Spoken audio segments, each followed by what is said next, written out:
Hi everyone, in front of me I've got the DOOGEE S40 and let me share with you how to show battery percentage in this device.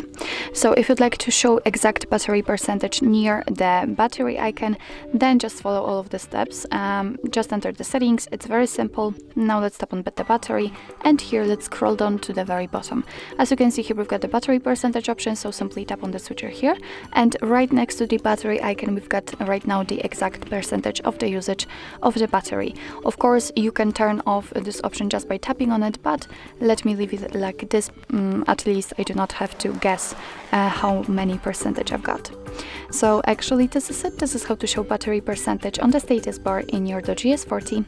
Thank you so much for watching. I hope that this video was helpful, and if it was, please hit the subscribe button and leave the thumbs up.